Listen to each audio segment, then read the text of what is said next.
112에 아주 다급한 신고 전화가 걸려옵니다. 사람이 죽었어요. 라는 한 남성의 충격적인 신고였습니다. 그런데 이 신고가 문제가 되고 있습니다. 자, 먼저 당시의 신고 내용, 이 경찰 측에서 제공한 재연으로 들어보도록 하겠습니다.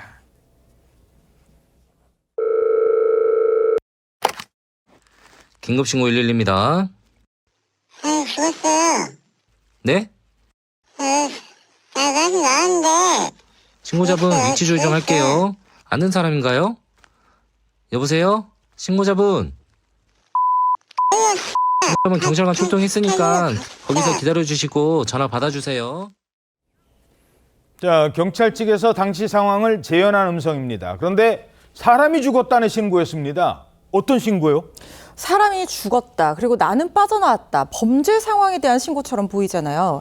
일단 당시 신고 위치로 추정되는 편의점 내부 영상이 있는데 이 CCTV 영상을 보면은 한 남성이 편의점 앞에서 저렇게 어슬렁거립니다. 예. 혹시 저 사람이 흉기를 들고 사람을 해쳤다는 범인일 수 있습니다. 그렇지. 그렇다면 저 편의점 안에 있는 직원은 굉장히 위험한 상황이잖아요. 예. 그리고 범인이 또 흉기를 들고 동네를 배회할지도 모르는 상황이어서 경찰이 황급히 신고자가 말한 저 편의점 근처로 출동을 했습니다. 자, 이게 이제 경찰 화면이에요. 다 도착을 합니다. 그렇습니다. 도착을 해서 편의점 안으로 들어가 보는 모습이죠. 굉장히 조심스럽게 들어가는데 편의점 안에 어떤 남자가 눈에 띕니다.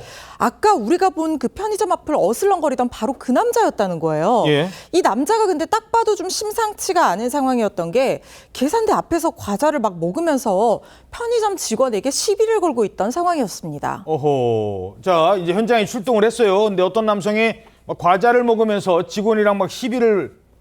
자, 그래서 이 남성한테 물어봤답니다. 혹시 아까 신고하신 분 맞습니까? 그랬더니 맞다라는 대답 대신 이런 소리가 들렸다고 합니다. 혹시 이런 신고를 한 적이 있냐고 물어보니까 자기는 한 적이 없다면서 일단 부인을 했습니다.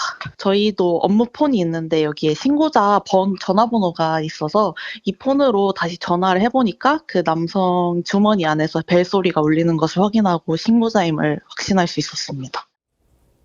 자, 그래서 편의점에 그 약간 비틀거리는 사람이 있길래 신고하신 분 맞아요? 했더니 아니래요. 이상하네. 112로 걸어온 전화로 다시 그 휴대전화로 전화를 해봤습니다. 그랬더니 그 남성 주머니에서 이 소리가 들리는 거예요.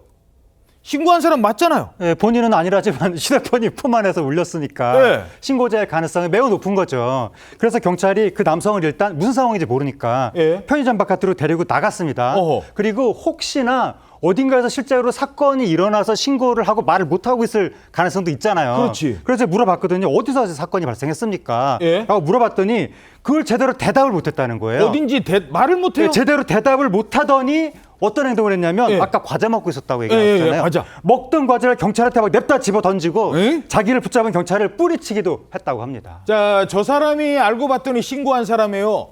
아니, 자기가 신고해놓고 어딘지를 모르고 먹던 과자까지 던져요? 그렇습니다. 근데 알고 보니 이 흉기를 들었다, 사람이 사망했다, 이거 전부 다 거짓말이었습니다. 당시 이 남성은 자신의 이름조차 제대로 대답할지 못할 정도로 술에 만취한 상태였는데요. 경찰은 이 남성을 거짓 신고, 주거 부정의 이유로 현행범으로 체포했고요. 위계에 의한 공무집행 방해죄로 검찰에 송치했습니다.